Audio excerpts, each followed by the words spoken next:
In the darkest corners of the galaxy, where civilizations rise and fall like distant stars, there exists a truth that most species refuse to acknowledge.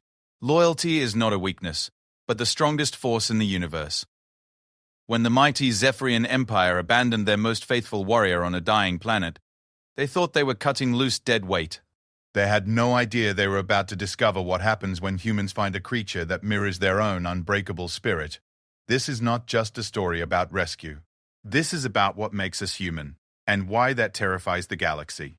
The plasma storms had been raging for 3 days when Captain Sarah Chen's exploration vessel, the Wanderer, picked up the distress beacon.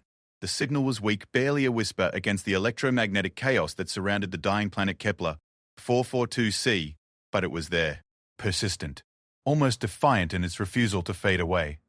"Ma'am, that signal's been broadcasting for over 2 weeks," reported Lieutenant Marcus Webb from his station. His fingers danced over the holographic interface, filtering through layers of interference. But here's the strange part. It's not human. Chen stood behind the young officer, studying the data streams cascading across the bridge's main display. The Wanderer was a small ship by galactic standards, designed for deep space exploration rather than combat or diplomacy.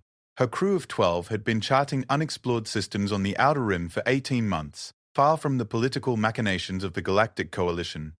They were scientists, explorers, and dreamers, not soldiers. "Can you identify the origin?" Chen asked, her weathered hands clasped behind her back. At 52, she had spent half her life among the stars, and something about this signal felt different. Desperate. Webb's brow furrowed as he worked. "The encryption is Zephyrian, but it's old. Military grade, probably from their 4th Fleet. But Captain, according to our star charts, the Zephyrians withdrew from this sector 3 weeks ago. The whole system was declared a loss after the stellar cascade began." The stellar cascade. Chen had read the reports. When Kepler 442's primary star began its death throes, it triggered a chain reaction that would destroy every planet in the system within 6 months.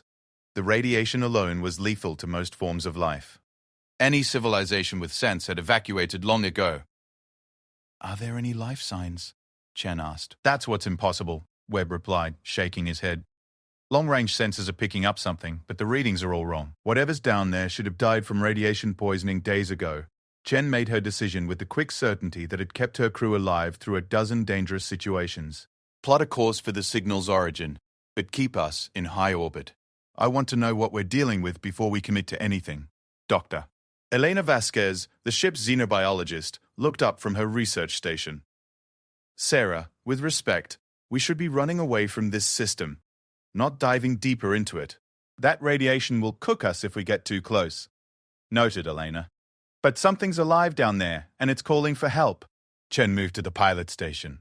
"Take us in, Mr. Kim. Nice and easy." The planet grew larger on their view screen as they descended through the upper atmosphere. Kepler 442c had once been a garden world, lush and green, home to a thriving Zephyrian colony. Now it was a nightmare landscape of twisted metal and burning skies. The colonists had built magnificent crystal cities that reached toward the heavens, but those towers now lay shattered, their remains scattered across continents scorched black by stellar radiation. "Signal's getting stronger," Webb reported. "It's coming from what used to be the capital city.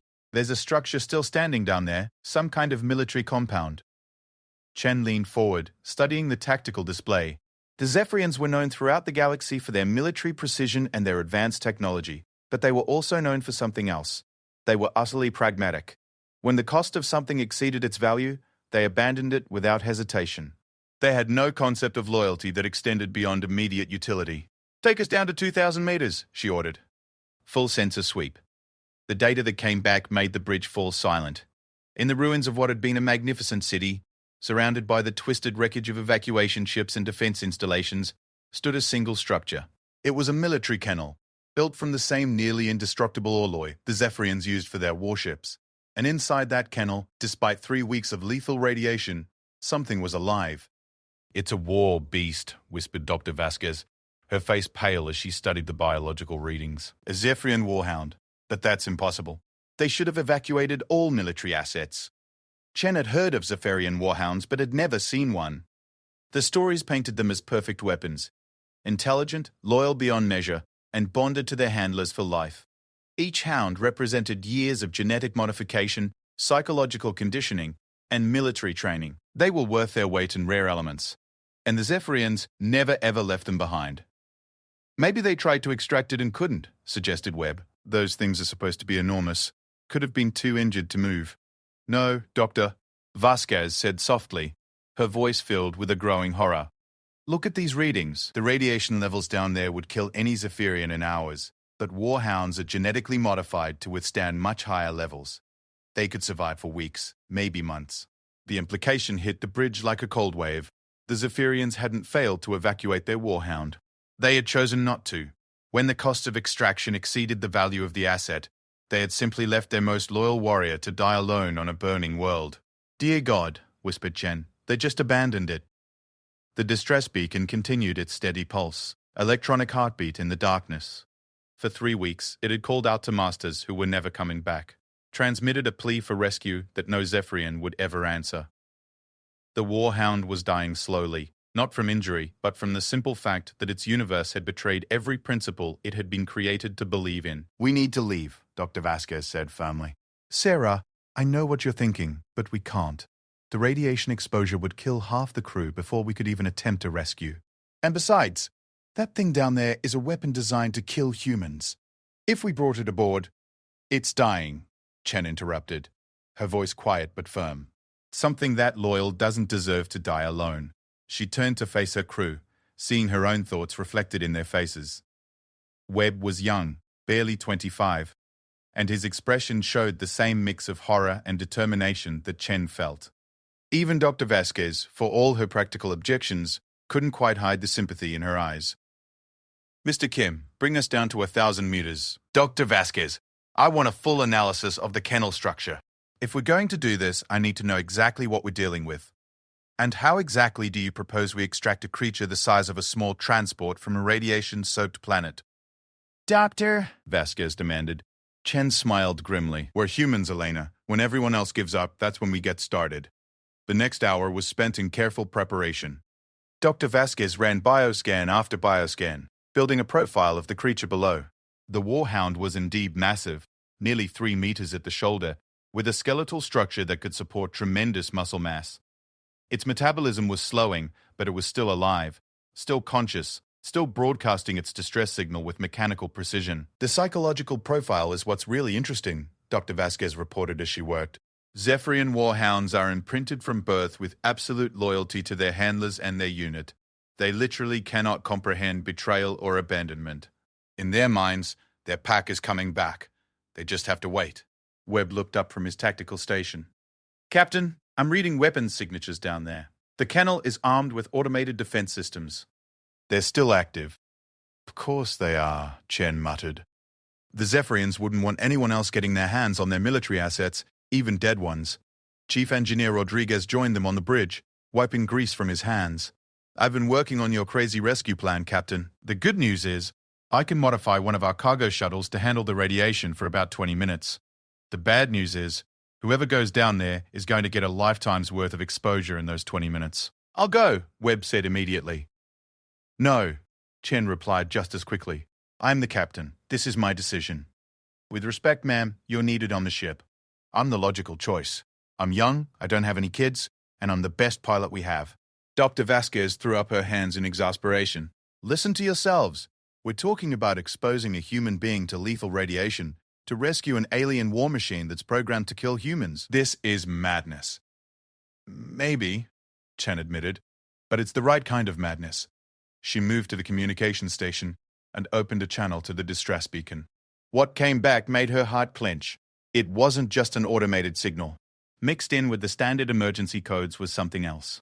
A low, mournful vocalization that needed no translation. It was the sound of a creature in pain, calling out for family that would never come. That settles it, she said firmly. Mr. Bu, Webb, prep the shuttle. Dr. Vasquez, I want a full medical kit loaded with whatever you think might help an injured warhound. Chief Rodriguez, give that shuttle every bit of shielding you can manage. Captain, Dr. Vasquez said quietly, even if we succeed in extracting this creature, what then? It's been trained to kill humans. It's probably never even seen a human before. The moment it realizes we're not Zephyrians, then we'll deal with that when we come to it, Chen replied. Right now, there's a loyal soldier dying alone on a dead world, and that's not happening on my watch. The next few hours passed in a blur of preparation. Webb suited up in a heavily modified radiation suit while Rodriguez worked miracles with the shuttle's shielding systems. Vasquez prepared medical supplies for a creature she had only seen in xenobiology textbooks, muttering complaints about the impossible biology of Zephyrian modifications. When everything was ready, Chen found herself standing in the shuttle bay, watching as Webb performed his final equipment checks. The young lieutenant looked impossibly small inside his bulky radiation suit, but his movements were confident and precise. "You don't have to do this," she told him quietly. "Yes, I do," Webb replied without hesitation. "Someone has to, and like you said, we're human. This is what we do." The shuttle bay doors opened, revealing the hellish surface of Kepler. 442c below, the crystal cities that had once reached toward the sky now lay in ruins, their remains glowing with residual radiation. Electrical storms raged across continents, and the very air seemed to burn with deadly energy. And somewhere in that nightmare, a loyal warrior waited for rescue that, until now, would never come. Webb's shuttle descended through the toxic atmosphere, its shields flaring as radiation bombarded the hull. Chen watched from the bridge, her hands clenched behind her back, as the young pilot navigated between the twisted remains of evacuation ships and crash defense platforms. "Approaching the kennel now," Webb's voice crackled over the communication system. "Visual contact with the structure. It's bigger than we thought." The kennel was indeed massive, a fortress-like building that had been designed to house multiple warhounds and their handlers. Most of it was dark now. Its power systems failed or destroyed, but one section still showed signs of life. Emergency lighting cast long shadows through reinforced windows, and the distress beacon continued its steady pulse. "I'm reading one life sign," Webb reported. "It's in the central chamber. Automated defenses are active, but they're not targeting me. I think the recognition systems are down." "Be careful, Marcus," Chen said softly. "Always am, Captain. Beginning my approach now." The shuttle touched down in what had once been a training yard, now littered with the debris of destroyed equipment and abandoned vehicles. Webb activated the shuttle's external lights, casting bright beams across the devastation. In that harsh illumination, they could see the truth of what had happened here. The Zephyrians had left in haste, abandoning everything that couldn't be quickly loaded onto evacuation ships. Vehicles, weapons, supplies, and personnel were all left behind when the stellar cascade began. But most heartbreaking of all were the other kennels, their doors standing open, their occupants long since evacuated. All except one. Webb made his way to the kennel's main entrance, his radiation counter clicking ominously. The massive doors were sealed, their locking mechanism still active despite weeks of abandonment. But human ingenuity had always found a way around alien security systems, and Webb was particularly good at finding ways through locked doors. "I'm inside," he reported after several tense minutes. "The place is like a tomb. Emergency power only." Following the life sign to the central chamber. The corridors of the kennel were wide and tall, designed for creatures much larger than humans. Webb's footsteps echoed strangely in the empty halls, and his suit lights cast dancing shadows on walls lined with empty weapon racks and abandoned equipment lockers. The central chamber was enormous, a circular room with a domed ceiling that had once housed multiple warhounds and their handlers. Now it was empty except for one corner, where a single enclosure still showed signs of occupancy. And there, in the dim emergency lighting, Webb saw it. The Zephyrian warhound was magnificent and terrible, even in its weakened state. Its body was easily 3 meters long, and almost as tall at the shoulder, built like a cross between a wolf and a bear, but scaled up to impossible proportions. Its fur was a deep blue-black, shot through with silver markings that seemed to shimmer in the artificial light. But it was the creature's eyes that struck Webb most powerfully. Intelligent, alert, and filled with a sadness so deep it seemed to echo in the empty chamber. The warhound was lying on its side, its massive head resting on paws the size of dinner plates. Its breathing was shallow and labored, and Webb could see the effects of radiation poisoning in the way its magnificent coat had begun to dull and thin. But when it saw him, the creature's ears lifted slightly, and it made a soft sound that was neither growl nor whimper. "Contact established," Webb whispered into his communicator. "It's beautiful, Captain, and it's dying." He approached slowly, hands visible and empty, speaking in the same tone he would use with a frightened dog. The warhound watched him with those impossibly intelligent eyes, clearly confused by this new development. It had been waiting for Zephyrians, for its pack, for the familiar faces that meant home and safety. Instead, it saw something entirely new. A human being, risking his own life for reasons the creature could not possibly understand. Webb knelt beside the massive animal, noting the way its ribs showed through its dulled coat, the dehydration in its eyes, the listless way it held its great head. But when he reached out slowly and touched the creature's forehead, something extraordinary happened. The warhound's eyes closed, and it made a sound that Webb would remember for the rest of his life. A soft, grateful whimper that spoke of loneliness beyond measure and hope that had almost died. For the first time in 3 weeks, it was not alone. "I'm going to get you out of here," Webb whispered, even though the creature couldn't possibly understand his words. "I promise." But as he spoke, alarms began to sound throughout the kennel. The automated defense systems, confused by the presence of an unauthorized life form in their protected area, had finally decided to act. Webb's time had just run out, and the rescue had only just begun. The alarm system's wailing filled the kennel with an ear-splitting shriek that seemed to come from every wall at once. Webb felt his heart rate spike as automated weapon systems began tracking him with mechanical precision, their targeting lasers painting red dots across his radiation suit. "Webb, get out of there now!" Captain Chen's voice crackled through his communicator, barely audible over the chaos. But the young lieutenant couldn't move. The warhound had lifted its massive head at the sound of the alarms, and Webb could see panic beginning to replace the creature's earlier calm. After 3 weeks of abandonment, the familiar sounds of military alert systems were triggering deep-seated responses. The animal was trying to stand, to respond to what it perceived as a call to battle stations, but its weakened body couldn't support its own weight. "The defense systems are charging weapons," Webb reported, his voice surprisingly steady despite the circumstances. "But I think they're confused. The targeting protocols don't know what to do with an unknown life form next to a military asset." Indeed, the weapon systems were cycling through their targeting parameters with visible uncertainty. Some pointed at Webb, others at the warhound, and still others simply swept back and forth as their artificial intelligence tried to resolve the contradiction between protecting the creature and eliminating the intruder. Webb made a decision that would have horrified any reasonable person. Instead of backing away from the warhound, he moved closer, placing himself between the confused weapon systems and the weakened animal. If the defense grid fired, it would have to go through him first. "What I'm looking at here," he said softly into his communicator, as much to keep himself calm as to inform the others, "is a creature that's been waiting for its pack to come back. It doesn't understand that they're never coming. It still believes in them completely." The warhound was struggling to rise, its powerful muscles trembling with the effort. Webb could see the nobility in its bearing even in its weakened state. This was a creature bred for war, trained for loyalty, and completely unprepared for abandonment. When it finally managed to get its front paws under itself, it looked at Webb with an expression that was heartbreakingly hopeful. It thought he was rescue. It thought its long vigil was finally over. "The weapon systems are stabilizing, Doctor." Vasquez's voice cut through the static. "Marcus, I'm reading a decrease in their activation levels. Whatever you're doing, keep doing it."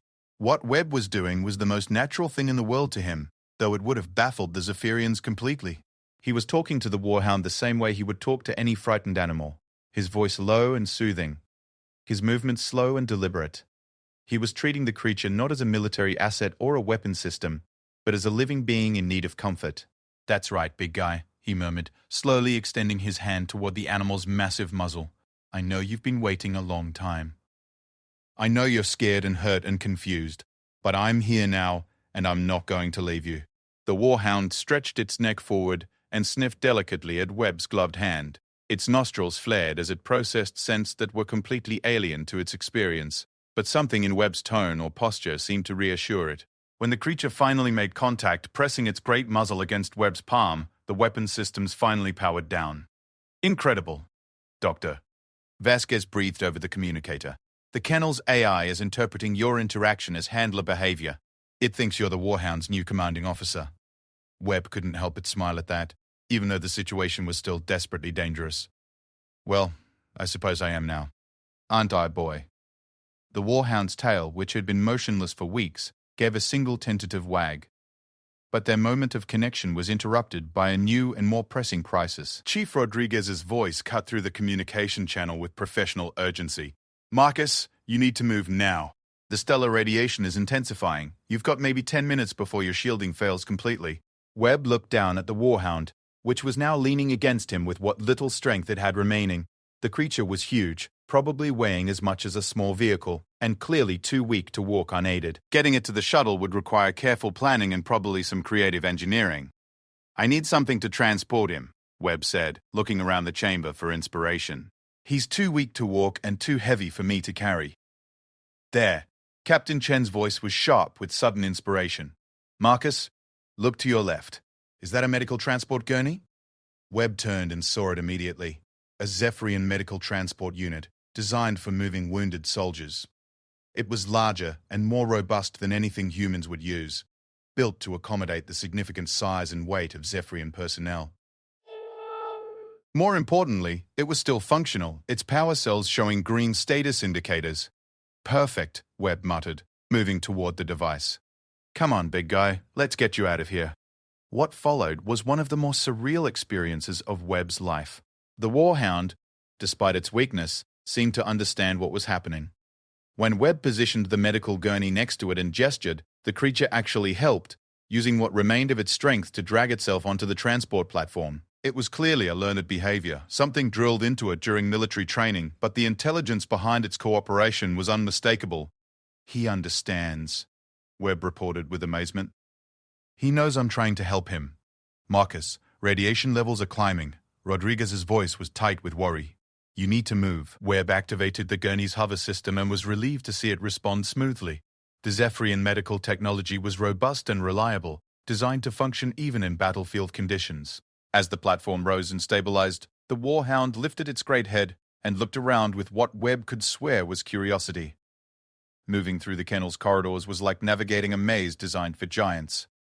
Webb had to be careful not to bump the gurney against walls or catch it on the numerous obstacles that littered their path. Behind him, the Warhound lay quietly, but Webb could feel the creature's eyes on him constantly, watching everything with that same heartbreaking hope. "Almost there," Webb muttered, as much to himself as to his patient. "Just hold on a little longer." They reached the kennel's main entrance just as Webb's radiation detector began emitting a steady, urgent beeping. The stellar radiation was intensifying with each passing minute, and even his heavily shielded suit was beginning to show stress fractures in its protective systems. The shuttle was exactly where he had left it, its hull gleaming in the harsh emergency lighting. But as Webb approached, he realized they had a new problem. The Warhound was simply too large to fit through the shuttle's passenger compartment door. "We have a situation," Webb reported. "He won't fit through the standard entrance." "Cargo bay," Captain Chen replied immediately. "Open the rear cargo hatch. There's more room, and the medical gurney should fit." Webb worked quickly, his hands moving with practiced efficiency despite the bulky radiation suit. The shuttle's cargo bay was indeed larger, designed for transporting equipment and supplies rather than passengers. As the rear hatch lowered, Webb could see that it would just barely accommodate the medical gurney and its precious cargo. But as he began maneuvering the gurney into position, the Warhound did something unexpected. It lifted its head and looked directly at Webb, then made a soft sound that was clearly interrogative. It was asking a question, though Webb couldn't possibly understand what. "I know," Webb said softly. "This isn't what you expected. None of this is.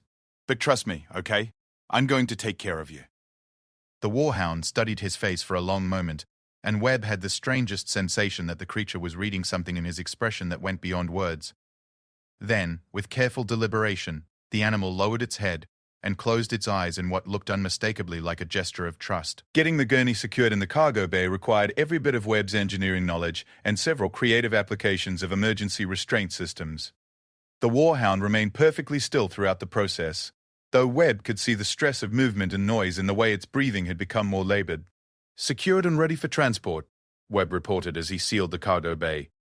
"But Captain, I need to stay back here with him." "He's scared, and the flight is going to be rough." "Absolutely not, Doctor." Vasquez's voice cut through the channel. "Marcus, you need to get to the pilot's seat and get that shuttle back to the ship. Your radiation exposure is already critical." "Ellen is right," Captain Chen added. "We can monitor the cargo bay from here.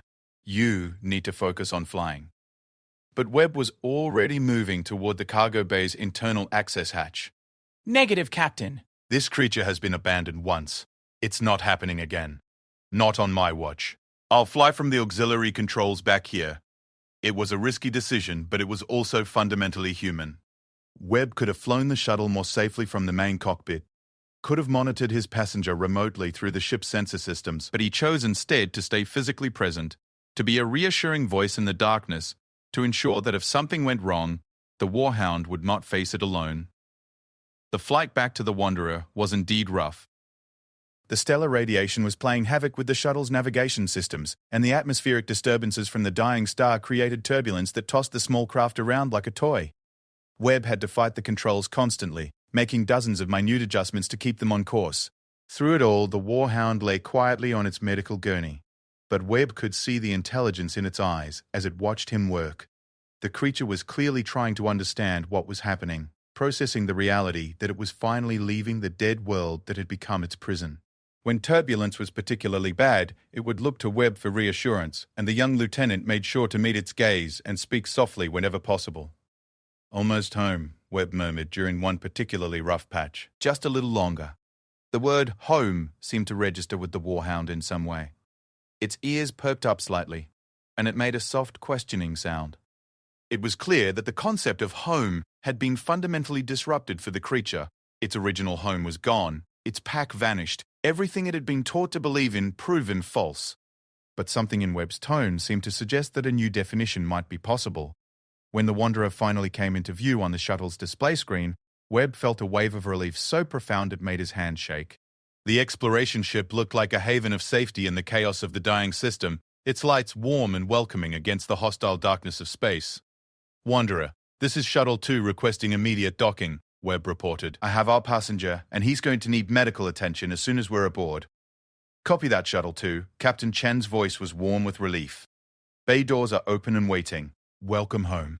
As the shuttle settled into the docking bay with a soft thump, Webb looked down at his patient and saw something that made his throat tight with emotion. The Warhound was looking at him with an expression that could only be described as gratitude. Not the programmed response of a military asset, not the conditioned behavior of a weapon system, but the genuine thankfulness of one living being toward another. "Yeah," Webb said softly, reaching out to gently touch the creature's head. "We made it. You're safe now." But even as he spoke the words, Webb knew that their real challenge was just beginning. They had successfully rescued the Warhound from its dying world, but now they had to figure out what to do with a creature designed for war in a universe that had betrayed its most fundamental beliefs about loyalty and trust. What they didn't yet realize was that the Warhound had already made its own decision about that. As the shuttle powered down and the cargo bay began cycling through its safety protocols, the massive creature kept its eyes fixed on Webb with unwavering attention. In the space of a single rescue mission, its loyalty had found a new target, and the Zephyrian's carefully engineered weapon had chosen its own new master. The galaxy was about to learn something that the Zephyrians had never understood.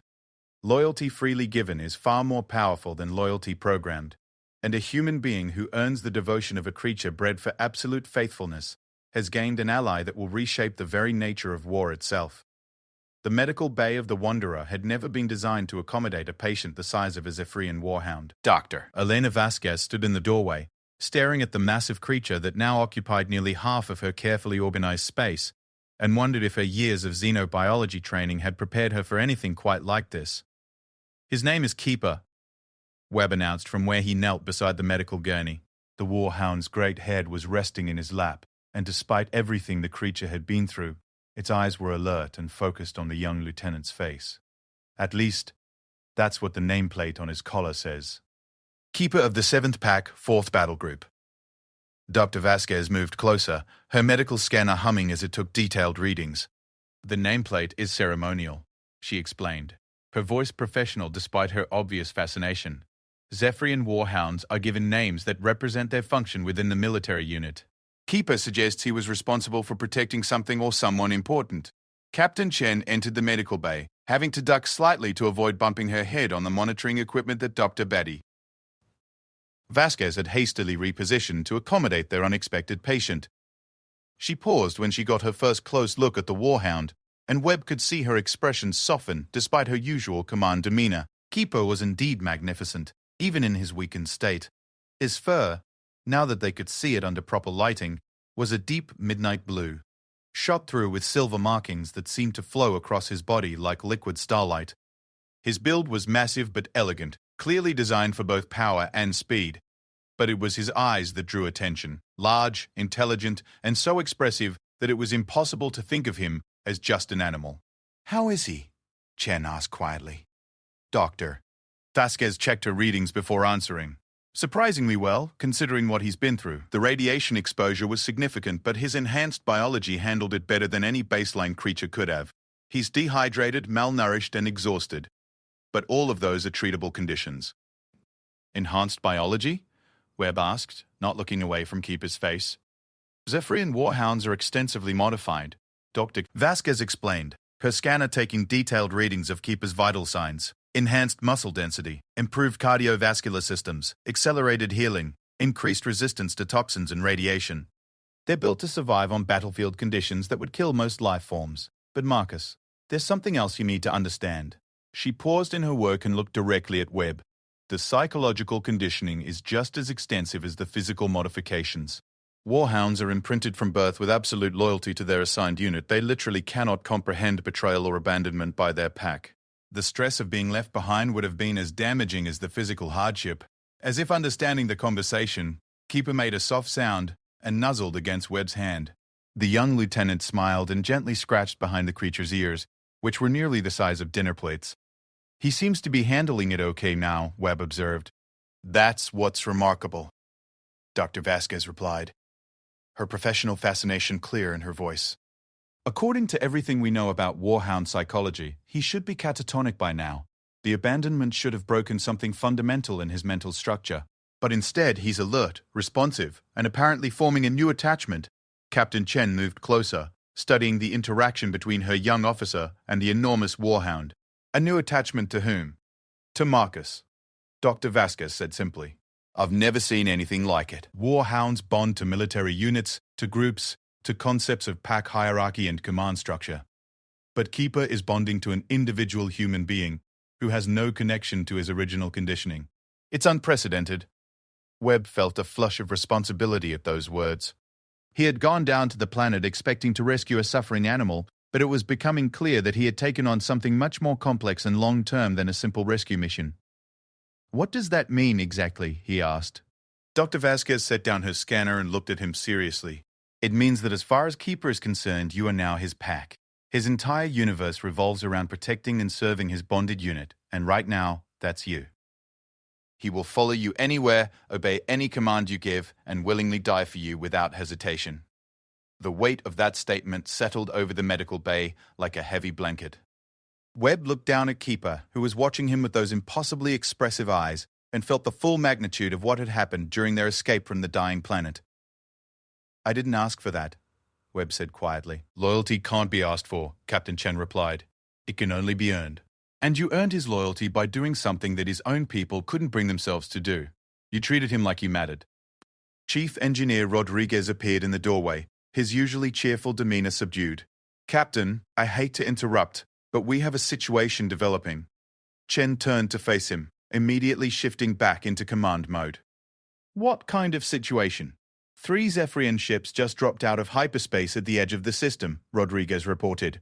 They're broadcasting on military frequencies, demanding to know who we are and what we're doing here. The implications hit everyone in the room simultaneously. The Zephyrians had returned to their abandoned world, and they had found a human ship where none should be. Given the military value of a warhound, and the secrecy that typically surrounded Zephyrian Special Forces operations, this was exactly the kind of incident that could escalate into a serious diplomatic crisis. Are they moving to intercept? Chen asked. Not yet, Rodriguez replied.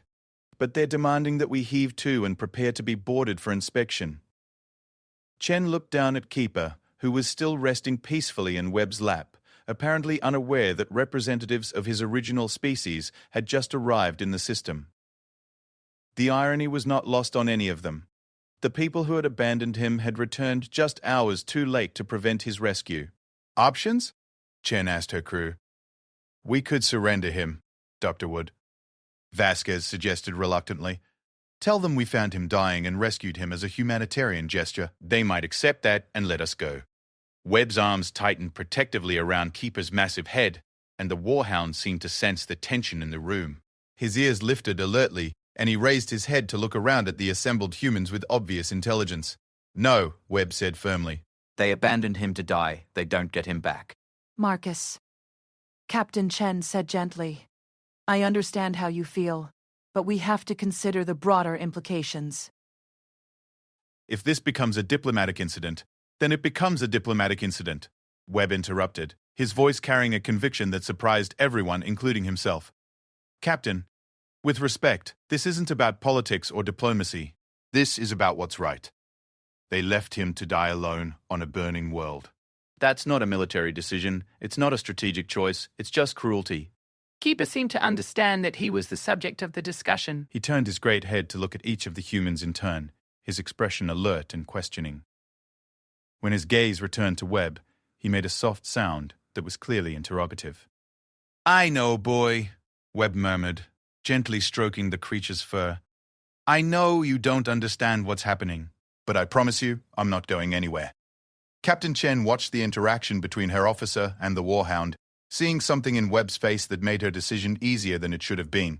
In her years of command, she had learned to recognize the moments when the human thing to do and the smart thing to do were completely different. This was one of those moments. Chief Rodriguez, transmit our ship's registry to the Zephyrian vessels, she ordered. Tell them we're a registered exploration vessel, operating under the authority of the Galactic Exploration Consortium. We have every right to be in this system. And if they ask about our cargo? Rodriguez asked. They won't, Dr. Vasquez interjected with growing excitement. I've been reading the biosignatures from those ships. They're not military vessels. They're salvage crews. They came back to strip whatever resources they could from the dying colony before the star goes nova. They're not even supposed to be here. Chen smiled grimly. Even better.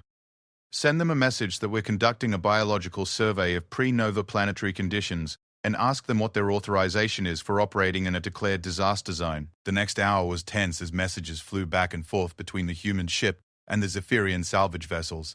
It quickly became apparent that Dr. Vasquez had been correct. The Zephyrian ships were operating outside their legal authority, hastily organized missions to recover valuable materials before the system's destruction.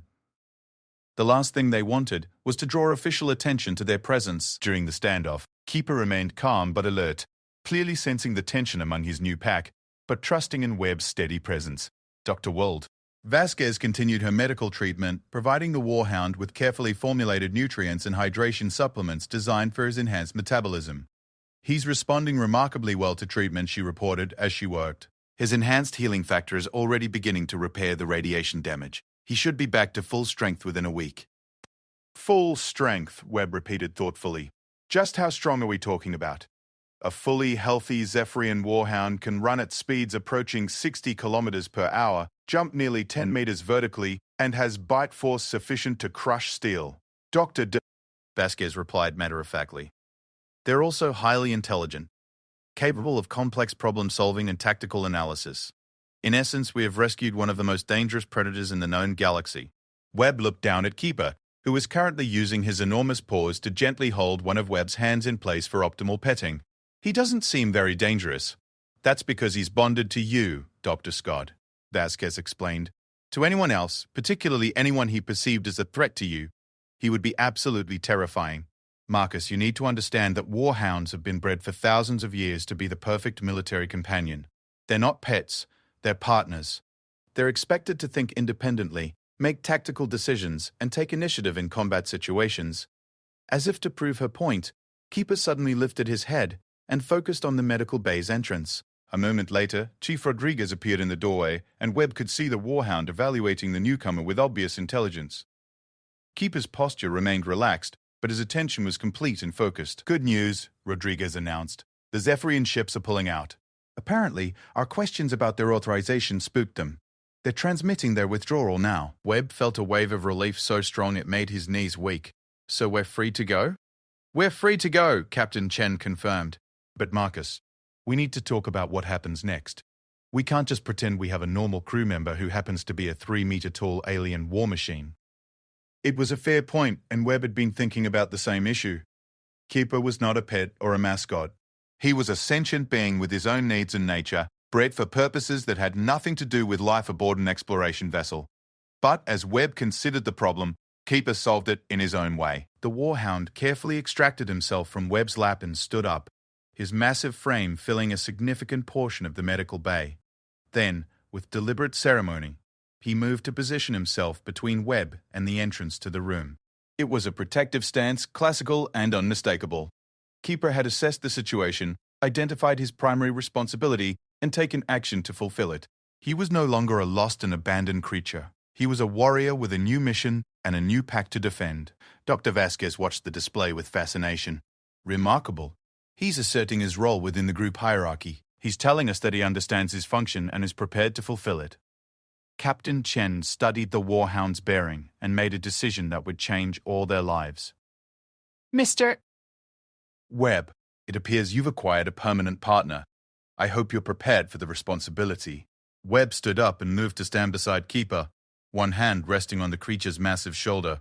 I think we'll figure it out as we go, Captain.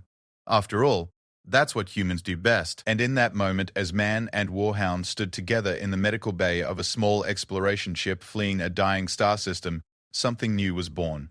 It was not just a friendship or a partnership, but a bond that would soon become legend throughout the galaxy. The story of a human who had earned the loyalty of a creature bred for absolute devotion, and a Warhound who had discovered that true loyalty was not something that could be programmed, but something that had to be freely given and continually earned. The rescue was complete, but their real adventure was just beginning. 3 months after the rescue, Lieutenant Marcus Webb was beginning to understand what Dr. Vasquez had meant when she said that Zephyrian Warhounds were partners, not pets. Keeper had integrated into life aboard the Wanderer in ways that no one could have anticipated, transforming from rescued victim into indispensable crew member with remarkable speed. The first indication of Keeper's true capabilities had come during a routine system check in the ship's engineering section. Webb had been working on a particularly stubborn sensor calibration when Keeper, who had been lying nearby, suddenly stood up and moved to a specific panel. The Warhound had then done something unprecedented.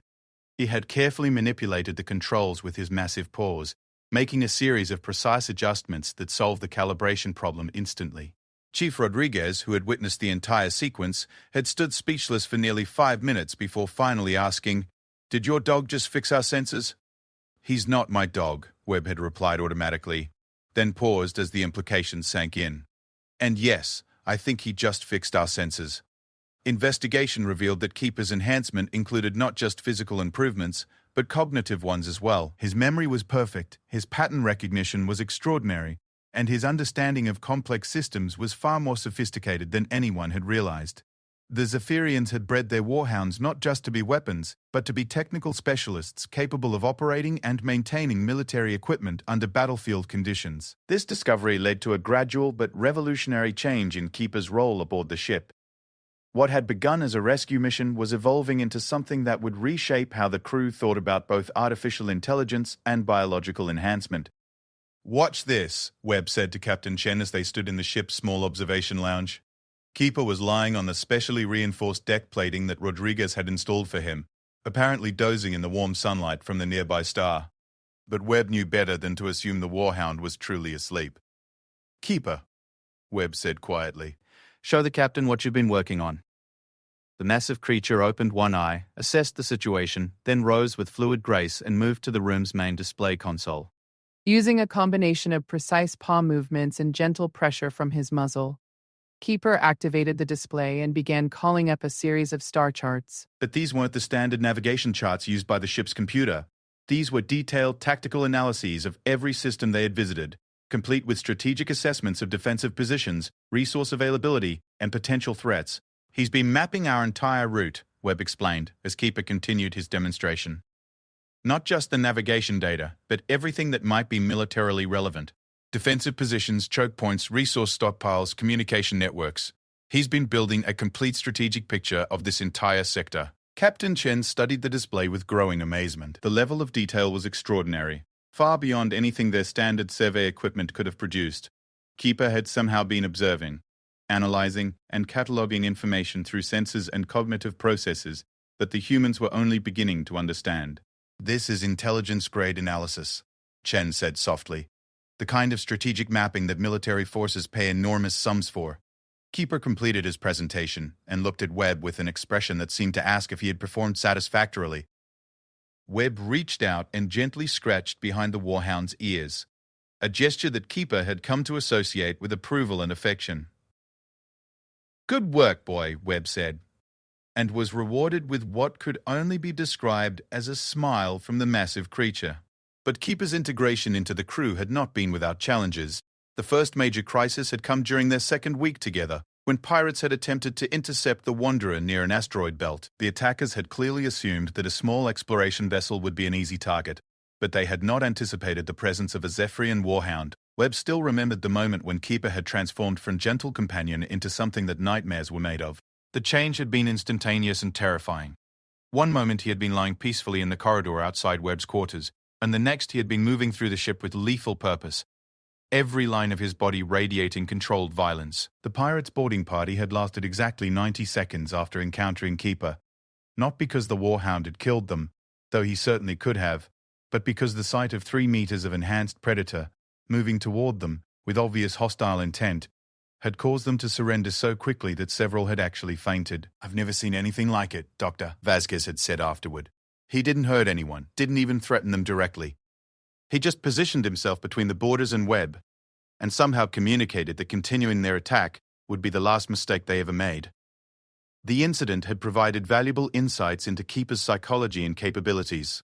He was not randomly aggressive or territorial. His responses were calculated, proportional, and always focused on protecting his bonded human, rather than simply defeating threats. It was the behavior of a professional soldier, not a wild animal.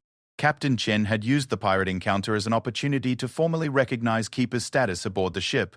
"Mr. Webb," she had announced during the following day's crew briefing, "please introduce your partner to the ship's roster. Keeper is hereby granted the rank of specialist and full crew privileges."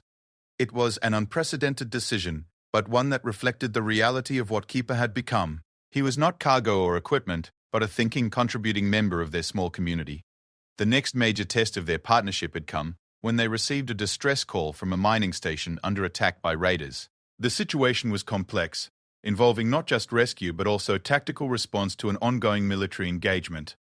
For the first time since leaving the Zephyrian system, Keeper would be operating in his intended environment, a combat zone. Webb had spent hours preparing for the mission, reviewing tactical procedures and discussing strategy with Keeper. It still amazed him how much the warhound could communicate through a combination of body language, vocalizations, and direct interaction with computer displays. Their conversations might not involve words, but they were surprisingly detailed and sophisticated. "He's suggesting a two-pronged approach," Webb had explained to Captain Chen as they reviewed the mission parameters. "Keeper thinks we should create a diversion at the main docking bay while a smaller team infiltrates through the maintenance levels." "And how exactly is he communicating this tactical analysis?" Chen had asked. "Watch," Webb had replied, then turned to Keeper. "Show her the plan." Keeper had moved to the tactical display and begun manipulating the holographic interface with his paws, calling up schematics of the mining station and highlighting specific areas. His movements were precise and purposeful, clearly indicating entry points, defensive positions, and suggested movement patterns for the rescue team. The mission had been a complete success, and Keeper's tactical contributions had been crucial to its outcome. Working alongside Webb, he had demonstrated not just physical capabilities, but genuine strategic thinking and battlefield awareness. The raiders had been so shocked by the appearance of a Zephyrian warhound that several had attempted to surrender to him directly, apparently assuming that an elite Zephyrian military unit was involved in the rescue. But perhaps the most significant change had been in Webb himself. The responsibility of partnering with a creature of Keeper's capabilities had pushed him to grow in ways he had never expected. He had begun studying military tactics, learning about advanced combat techniques, and developing leadership skills that went far beyond his original training as a pilot and navigator. "You're different, Doctor," Vasquez had observed one evening as they worked together in the lab. "More confident, more decisive. Having Keeper as a partner has changed you." Webb had considered her words while watching Keeper, who was currently assisting with a complex xenobiology analysis by using his enhanced sensors to detect chemical traces that their instruments couldn't identify. "I think it's the responsibility," he had finally said. "Knowing that someone is depending on you completely, trusting you with their life, changes how you approach everything." "It's more than that," Dr. Vasquez had replied. "You're thinking like a leader now, not just a crew member. Keeper doesn't just follow orders. He expects strategic vision. He expects you to be worthy of his loyalty." The truth of that observation had become clear during their most recent mission. when they had encountered a derelict ship that had been attacked by unknown assailants. The vessel's crew was missing, its cargo holds empty, and its computer systems had been wiped clean. It was the kind of mystery that normally would have required calling in specialized investigators. But Keeper had solved the puzzle within minutes of boarding the vessel. Using senses that no human possessed, he had tracked the movements of the attackers, identified the weapons used, and even determined the approximate time frame of the assault. His analysis had led them to discover evidence that the local authorities had dismissed as irrelevant, ultimately revealing a smuggling operation that had been operating in the sector for months.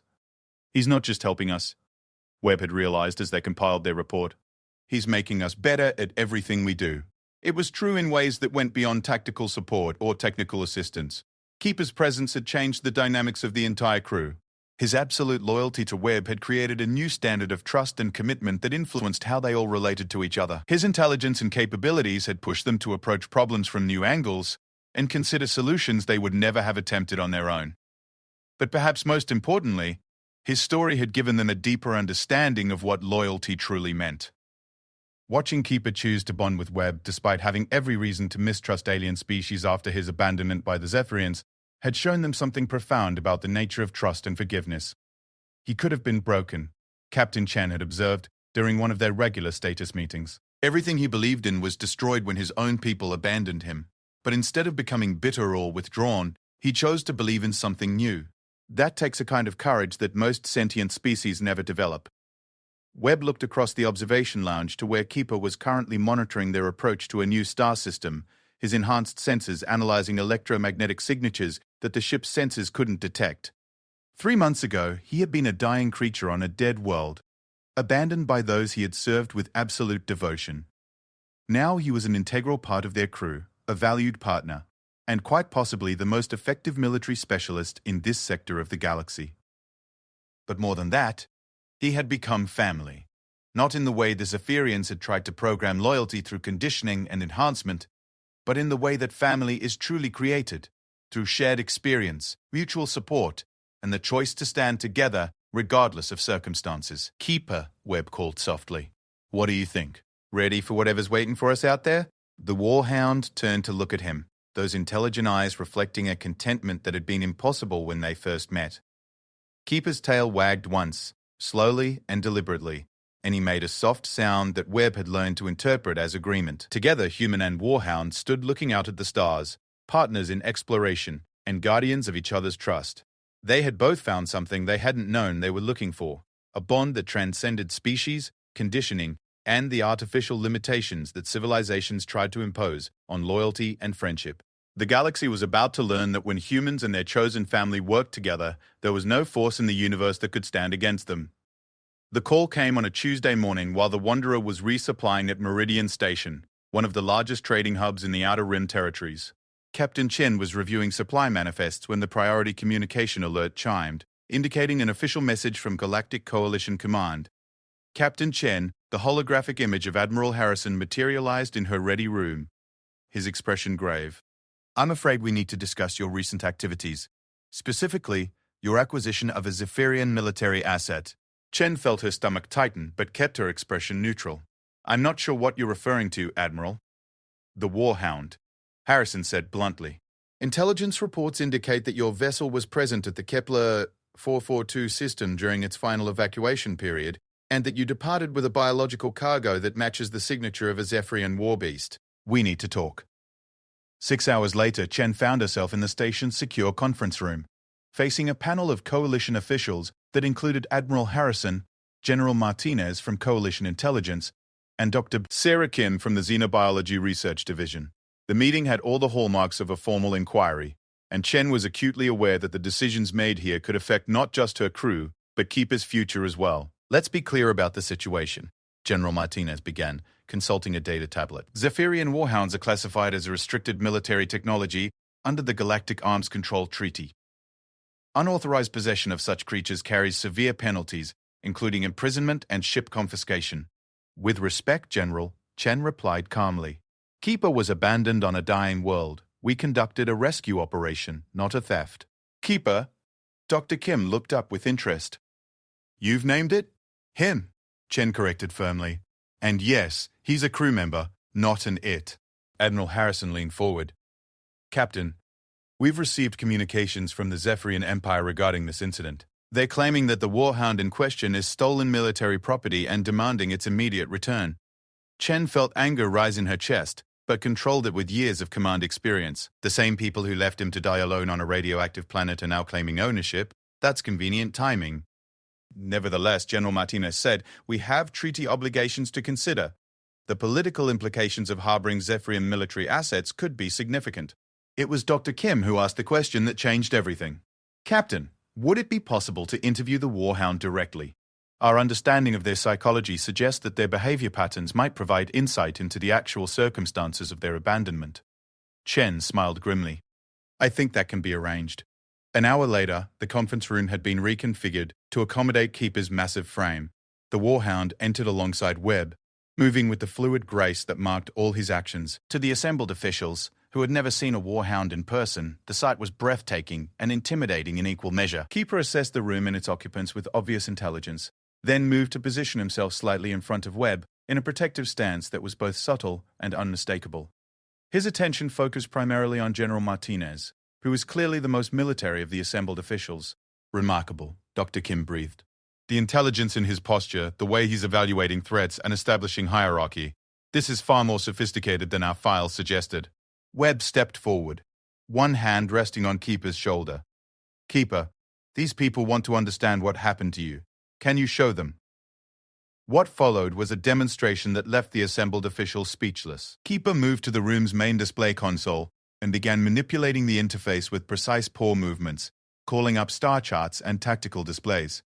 With Webb providing translation for his more complex communications, Keeper told his story through maps, timelines, and detailed recreations of the Zephyrian evacuation. The picture that emerged was damning. Keeper's tactical analysis showed that the Zephyrian evacuation had been hasty and poorly planned, but not so urgent that military assets couldn't have been extracted. His own abandonment had been a calculated decision based on resource allocation rather than operational necessity. The evacuation ships had had sufficient capacity to extract him, but had chosen to prioritize equipment and supplies instead. He's showing us casualty reports, Webb translated as Keeper continued his presentation. Look at this. The Zephyrian military left behind over 200 wounded soldiers who couldn't be moved quickly. They were classified as acceptable losses. Dr. Kim was recording everything with obvious fascination. This level of analytical capability is extraordinary. He's not just recounting events, he's providing strategic analysis of his own abandonment. But it was what happened next that truly shocked the assembled officials. Keeper finished his presentation about the Zephyrian evacuation, then began displaying new information. Detailed profiles of every human he had encountered since his rescue. Medical scans, psychological assessments, tactical evaluations, all compiled through observation and analysis that no one had realized he was conducting.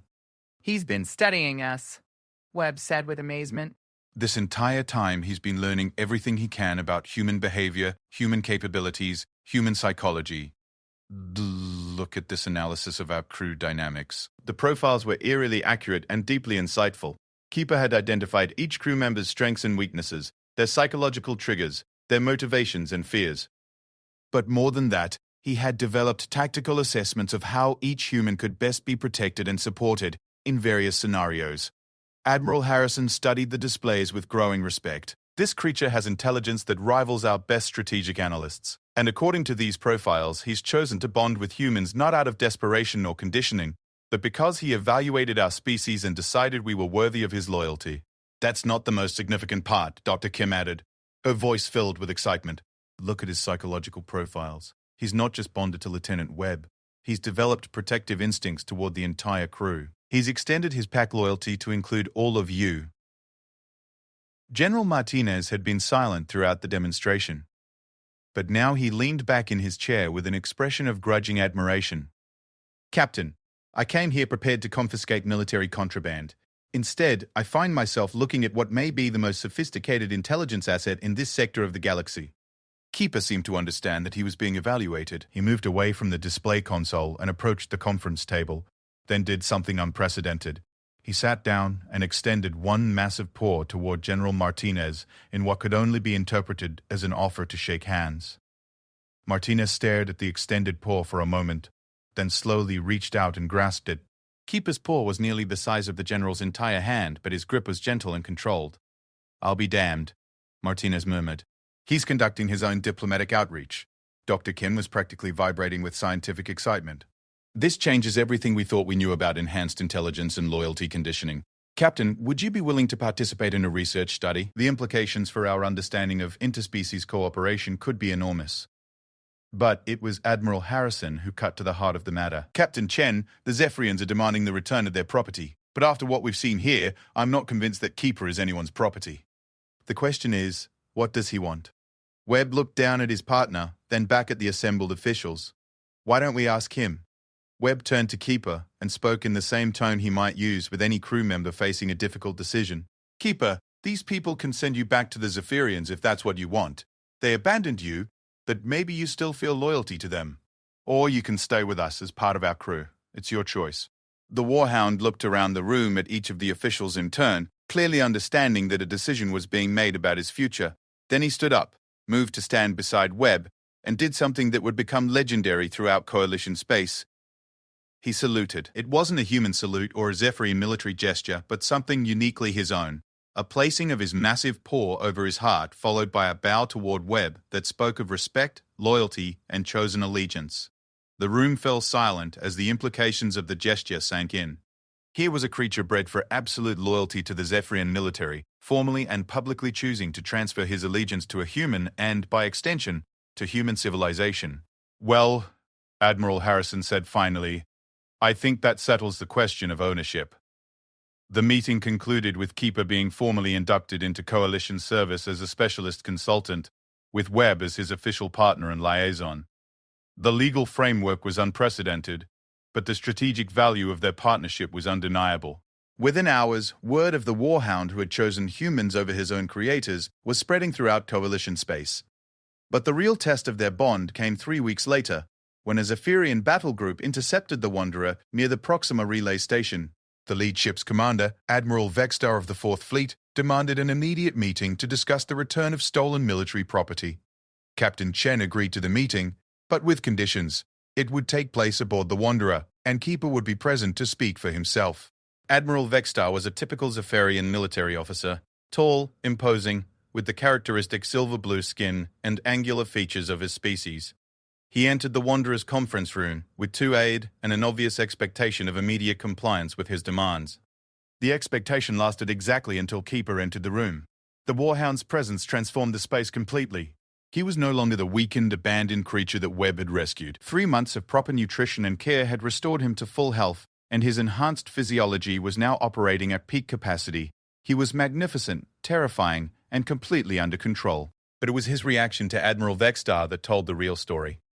Keeper looked at the Zephyrian officer with what could only be described as cold evaluation, then deliberately turned his back and moved to stand beside Webb. The message was unmistakable. He no longer recognized Zephyrian authority. "Impossible," Admiral Vextar said, his translator rendering his words in accented standard. "Warhounds are genetically incapable of transferring loyalty. The conditioning is absolute." Webb stepped forward, one hand resting on Keeper's shoulder. "Maybe that's your problem, Admiral. You tried to program loyalty instead of earning it. What followed was a confrontation that would be remembered throughout the galaxy." Admiral Vextar attempted to issue direct commands to Keeper, using the traditional Zephyrian military command codes that should have overridden any other considerations. Keeper listened politely, then responded by moving closer to Webb and pointedly ignoring the Zephyrian officer. "You will return immediately to Zephyrian space," Vextar commanded, his voice taking on the authoritarian tone that Zephyrian officers used with subordinates. "You are military property, and you will obey."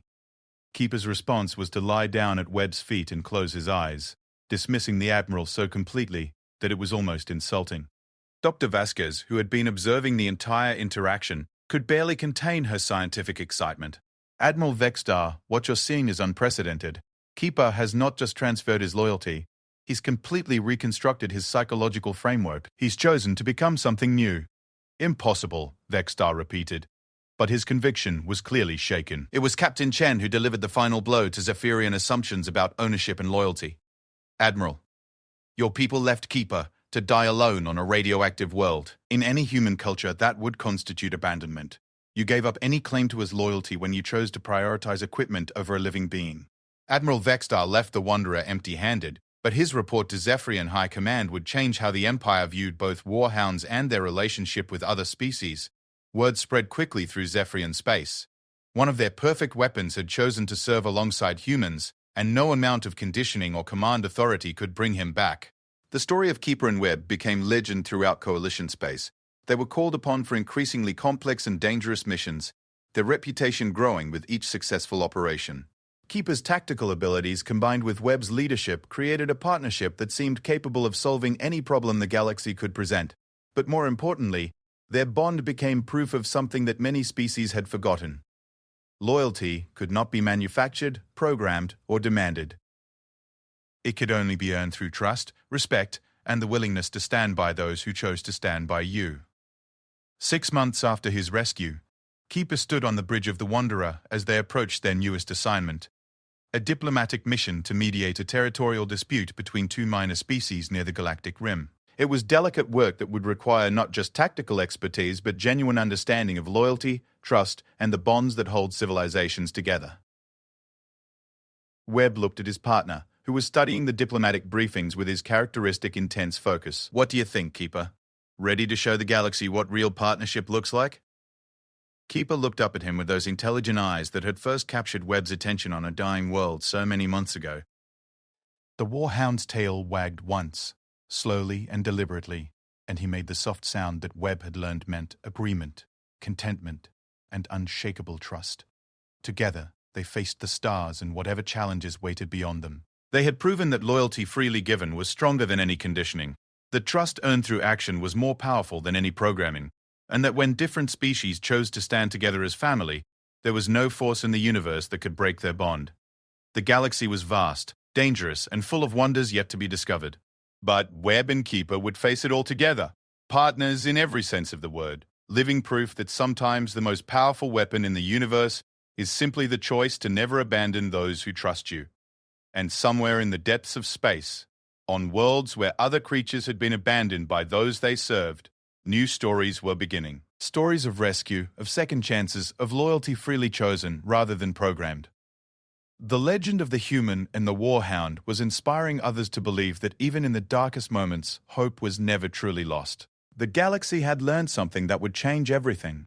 Humans don't just rescue the abandoned, they give them family, purpose, and the chance to become something greater than they ever imagined possible.